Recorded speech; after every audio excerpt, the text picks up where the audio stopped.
Hello, class of 2015. I am so honored to be here today. Dean Khurana, faculty, parents, and most especially graduating students, thank you so much for inviting me. The senior class committee, it's genuinely one of the most exciting things I've ever been asked to do. I have to admit, primarily because I can't deny it, as it was leaked in the WikiLeaks release of the Sony hack, that when I was invited, I replied, and I directly quote my own email, "Wow, this is so nice. I'm gonna need some funny ghostwriters. Any ideas?" This initial response, now blessedly public, was from the knowledge that at my class day, we were lucky enough to have Will Ferrell as class day speaker, and that many of us, hungover or even freshly high, mainly wanted to laugh. So I have to admit that today, even 12 years after graduation, I'm still insecure about my own worthiness. I have to remind myself today, you are here for a reason. Today, I feel much like I did when I came to Harvard Yard as a freshman in 1999, when you guys were, to my continued shock and horror, still in kindergarten. I felt like there had been some mistake, that I wasn't smart enough to be in this company, and that every time I opened my mouth, I would have to prove I wasn't just a dumb actress. So I start with an apology. This won't be very funny. I'm not a comedian, and I didn't get a ghostwriter. But I am here to tell you today, Harvard is giving you all diplomas tomorrow. You are here for a reason. Sometimes your insecurities and your inexperience may lead you to embrace other people's expectations, standards, or values. But you can harness that inexperience to carve out your own path, one that is free of the burden of knowing how things are supposed to be, a path that is defined by its own particular set of reasons. The other day, I went to an amusement park with my soon-to-be 4-year-old son, and I watched him play arcade games. He was incredibly focused, throwing his ball at the target. Jewish mother that I am, I skipped 20 steps and was already imagining him as a major league player with what his aim and his arm and his concentration. But then I realized that when he won, he was playing to trade in his tickets for the crappy plastic toys. The prize was much more exciting than the game to get it. I, of course, wanted to urge him to take joy in the challenge of the game, the improvement upon practice, the satisfaction of doing something well, and even feeling the accomplishment when achieving the game's goals. But all of these aspects were shaded by the little 10-cent plastic men with sticky, stretchy blue arms that adhere to the walls. That was the prize. In a child's nature, we see many of our own innate tendencies. I saw myself in him, and perhaps you do too. Prizes serve as false idols everywhere. Prestige, wealth, fame, power. You will be exposed to many of these, if not all. Of course, part of why I was invited to come speak today, beyond my being a proud alum, is that I've accrued some very coveted toys in my life, including a not-so-plastic, not-so-crappy one, an Oscar. So we bump up against a common trope, I think, of the commencement address, people who have achieved a lot telling you that the fruits of achievement are not always to be trusted. But I think that contradiction can be reconciled and is in fact instructive. Achievement is wonderful when you know why you're doing it, and when you don't know, it can be a terrible trap. I went to a public high school on Long Island, Syosset High School. Ooh, hello, Syosset. The girls I went to school with had Prada bags and flat-ironed hair, and they spoke with an accent I, who had moved there at age 9 from Connecticut, mimicked to fit in. Florida oranges, chocolate cherries. Since I'm ancient and the internet was just starting when I was in high school, people didn't really pay that much attention to the fact that I was an actress. I was known mainly at school for having a backpack bigger than I was and always having whiteout on my hands, as I hated seeing anything crossed out in my notebooks. I was voted for my senior yearbook most likely to be a contestant on Jeopardy, or code for nerdiest. When I got to Harvard, just after the release of Star Wars Episode I, I knew I would be starting over in terms of how people viewed me. I feared people would assume I had gotten in just for being famous, and that they would think I was not worthy of the intellectual rigor here. And they would not have been far from the truth. When I came here, I had never written a 10-page paper before. I'm not even sure I'd written a 5-page paper. I was alarmed and intimidated by the calm eyes of fellow students who came here from Dalton or Exeter, who thought that compared to high school, the workload here was easy. I was completely overwhelmed and thought that reading 1,000 pages a week was unimaginable, that writing a 50-page thesis was just something I could never do. I had no idea how to declare my intentions. I couldn't even articulate them to myself. I had been acting since I was 11, but I thought acting was too frivolous and certainly not meaningful. I came from a family of academics and was very concerned with being taken seriously. In contrast to my inability to declare myself, on my first day of orientation freshman year, 5 separate students introduced themselves to me by saying, "I'm going to be president. Remember I told you that." Their names, for the record, were Bernie Sanders, Mark Rubio, Ted Cruz, Barack Obama, and Hillary Clinton. In all seriousness, I believed every one of them. Their bearing and self-confidence alone seemed proof of their prophecy, where I couldn't shake my self-doubt. I got in only because I was famous. This was how others saw me. It was how I saw myself. Driven by these insecurities, I decided that I was going to find something to do at Harvard that was serious and meaningful, that would change the world and make it a better place. At the age of 18, I had already been acting for 7 years and assumed I'd find a more serious and profound path in college. So freshman fall, I decided to take neurobiology and advanced modern Hebrew literature because I was serious and intellectual. Needless to say, I should have failed both. I got B's for your information, and to this day, every Sunday, I burn a small effigy to the pagan gods of great inflation. But as I was fighting my way through Aleph Bet Yehoshua in Hebrew and the different mechanisms of neural response, I saw friends around me writing papers on sailing and pop culture magazines, and professors teaching classes on fairy tales and the Matrix. I realized that seriousness for seriousness' sake was its own kind of trophy, and a dubious one, a pose I sought to counter some half-imagined argument about who I was. There was a reason I was an actor. I love what I do. And I saw from my peers and my mentors that that was not only an acceptable reason, it was the best reason. When I got to my graduation, sitting where you sit today, after 4 years of trying to get excited about something else, I admitted to myself that I couldn't wait to go back and make more films. I wanted to tell stories, to imagine the lives of others, and help others do the same. I had found, or perhaps reclaimed, my reason. You have a prize now, or at least you will tomorrow. The prize is a Harvard degree in your hand, but what is your reason behind it?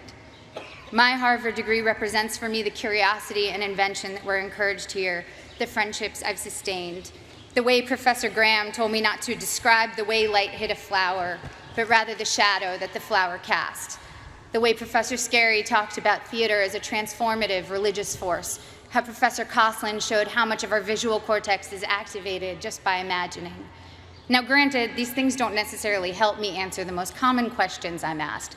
What designer are you wearing? What's your fitness regime? Any makeup tips? But I have never since been embarrassed to myself ask what I might previously have thought was a stupid question. My Harvard degree and other awards are emblems of the experiences which led me to them. The wood-paneled lecture halls, the colorful fall leaves, the hot vanilla at Toscanini's, reading great novels in overstuffed library chairs, running through dining halls screaming, ooh, ah, city step, city step, city step, city step. Woohoo! It's easy now to romanticize my time here, but I had some very difficult times here too. Some combination of being 19, dealing with my first heartbreak, taking birth control pills that have since been taken off the market for their depressive side effects, and spending too much time missing daylight during winter months led me to some pretty dark moments, particularly during sophomore year. There were several occasions I started crying in meetings with professors, overwhelmed with what I was supposed to pull off when I could barely get myself out of bed in the morning. Moments when I took on the motto for my schoolwork, done, not good. If only I could finish my work, even if it took eating a jumbo pack of Sour Patch Kids to get me through a single 10-page paper, I felt that I had accomplished a great feat. I'd repeat to myself, done, not good. A couple of years ago, I went to Tokyo with my husband, and I ate at the most remarkable sushi restaurant. I don't even eat fish, I'm vegan, so that tells you how good it was. Even with just vegetables, this sushi was the stuff you dream about. The restaurant had 6 seats. My husband and I marveled at how anyone could make rice so superior to all other rice. We wondered why they didn't make a bigger restaurant and be the most popular place in town. Our local friends explained to us that all the best restaurants in Tokyo are that small and do only one type of dish, sushi or tempura or teriyaki, because they want to do that thing well and beautifully. And it's not about quantity, it's about taking pleasure in the perfection and beauty of the particular. I'm still learning now that it's about good and maybe never done, that the joy and work ethic and virtuosity we bring to the particular can impart a singular type of enjoyment to those we give to, and of course to ourselves. In my professional life, it also took me time to find my own reasons for doing my work. The first film I was in came out in 1994. Again, appallingly, the year most of you were born.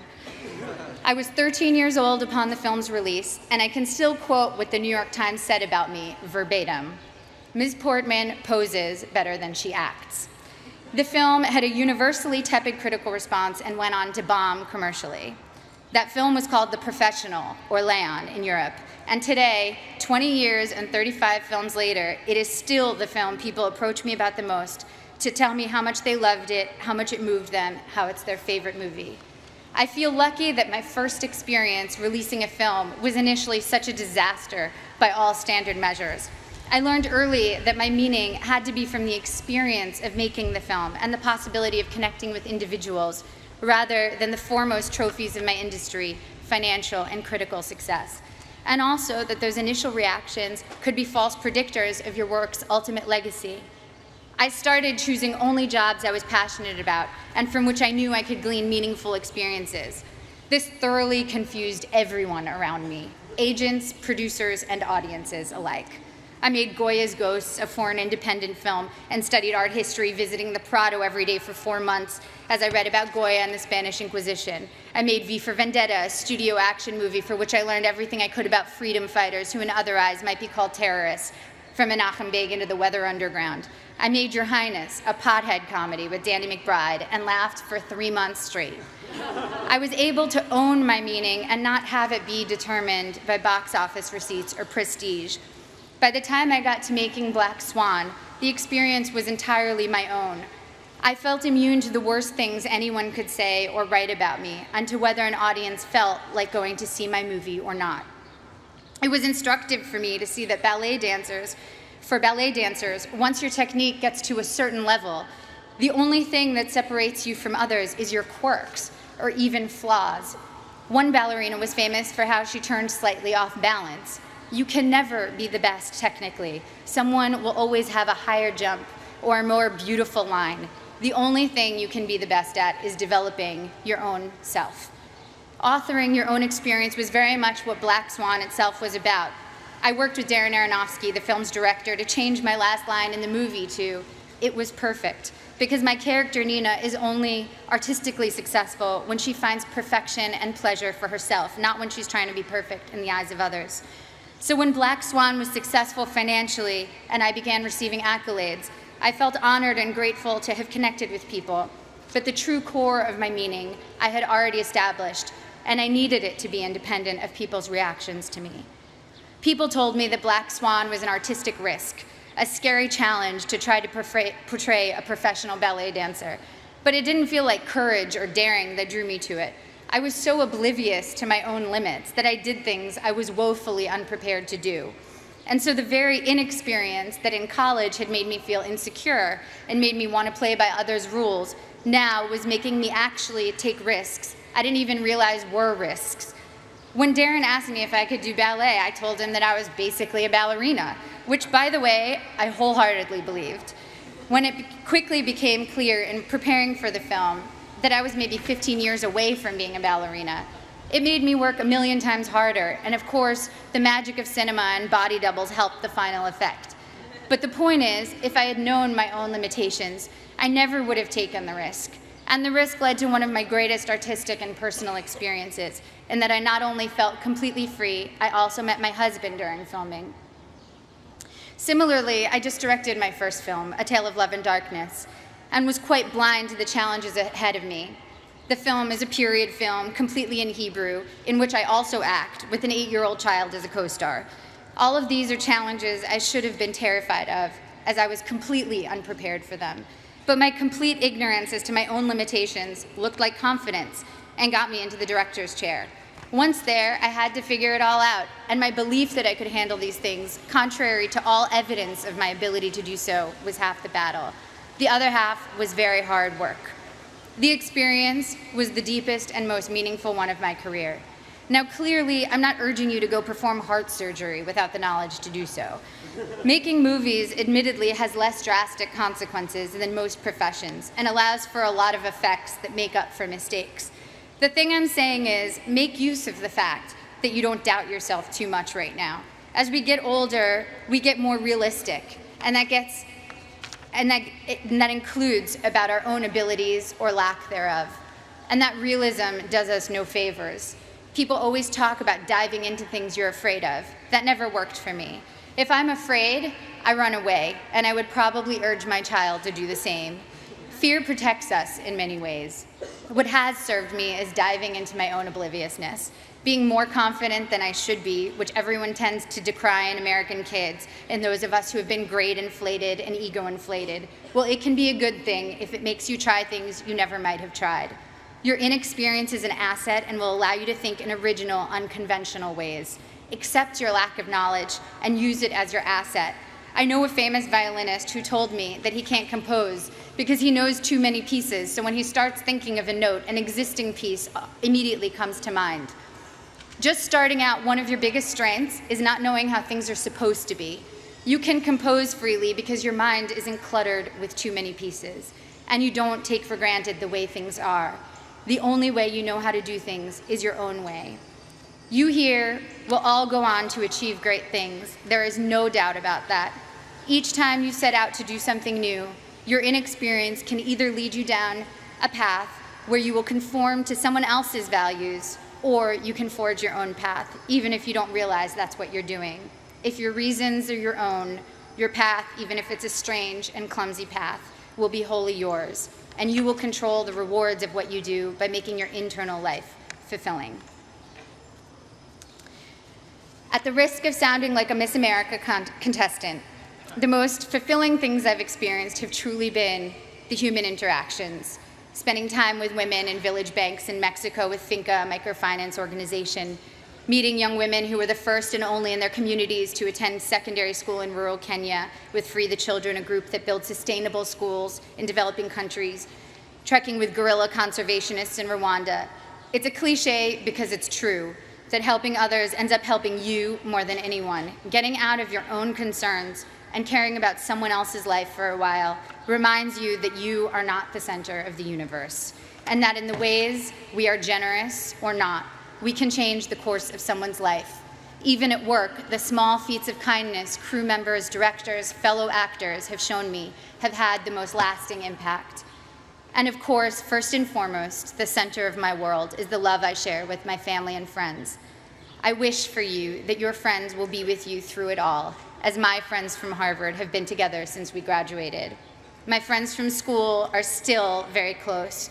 We have nursed each other through heartaches and danced at each other's weddings. We've held each other at funerals and rocked each other's new babies. We've worked together on projects, helped each other get jobs, and thrown parties for when we've quit bad ones. And now our children are creating a second generation of friendship as we look at them toddling together, haggard and disheveled working parents that we are. Grab the good people around you, don't let them go. The biggest asset this school offers you is a group of peers that will be both your family and your school for life. I remember always being pissed at the spring here in Cambridge, tricking us into remembering a sunny yard full of laughing frisbee throwers after 8 months of dark, frigid library dwelling. It was like the school had managed to turn on the good weather as a last memory we should keep in mind that would make us want to come back. But as I get farther away from my years here, I know that the power of this school is much deeper than weather control. It changed the very questions I was asking. To quote one of my favorite thinkers, Abraham Joshua Heschel, To be or not to be is not the question. The vital question is how to be and how not to be.